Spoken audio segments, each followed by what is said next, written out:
আজকে আমাদের কেন্দ্রীয় ইউনিয়ন মিনিস্টার নির্মলা সীতারামন দ্বারা আমাদের পার্লামেন্টে ইউনিয়ন বাজেট 2026-27 এখানে পেশ করা হয়।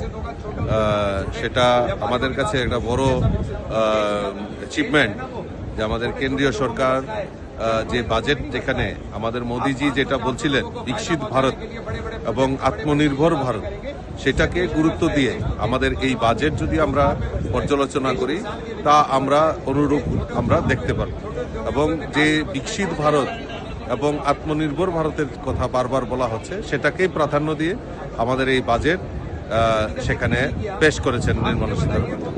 এবং আমি ধন্যবাদ জানাই আমাদের দেশের যশস্বী প্রধানমন্ত্রী নরেন্দ্র মোদীজিকে, এবং ধন্যবাদ জানাই আমাদের দেশের অর্থমন্ত্রী নির্মলা সীতারামনজিকে এইভাবে সমস্ত স্তরের কথা চিন্তা করে এই বাজেট এখানে পেশ করেছেন।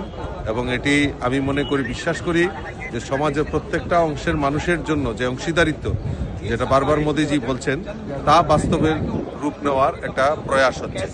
এবং যার মধ্যে সবচেয়ে বড় জিনিস সেটা হলো শিক্ষাক্ষেত্রে, স্বাস্থ্যক্ষেত্রে একটা আমূল পরিবর্তন। যে মৌলিক চাহিদাগুলি, যেটা বারবার মোদীজি বলছেন যে আমাদের এই শিক্ষা নীতিকে পরিবর্তন দরকার এবং শিক্ষার ক্ষেত্রে আমাদেরকে আরও বেশি করে বিনিয়োগ করা দরকার।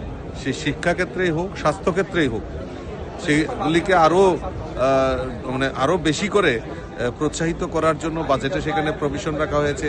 গরিব মানুষদের জন্য যে আয়কর যেটা করা হবে, নতুন একটা আয়করের এখানে প্রভিশন রাখা হয়েছে।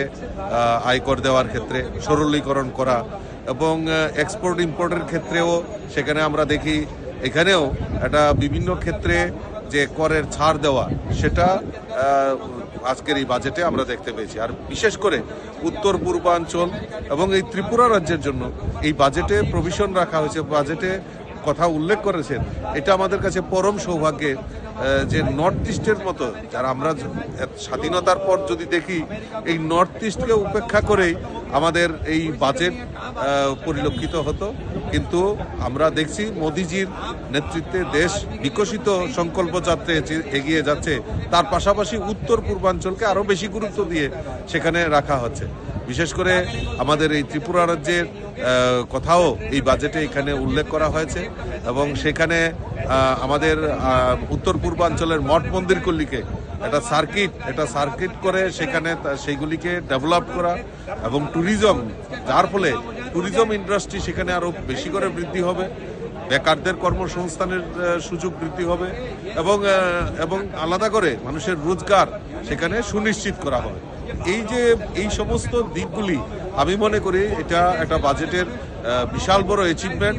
এবং আমি আবারও ধন্যবাদ জানাই আমাদের দেশের যশস্বী প্রধানমন্ত্রী নরেন্দ্র মোদীজিকে, ধন্যবাদ জানাই আমাদের ইউনিয়ন মিনিস্টার ফাইন্যান্স নির্মলা সীতারামনজিকে, যে এরকম এত সুন্দর একটা বাজেট এবং সর্বক্ষেত্রে মানুষের যাতে তাতে লাভ নিতে পারে তার ব্যবস্থা করার জন্য আমি ওনাদেরকে অসংখ্য ধন্যবাদ জানাচ্ছি।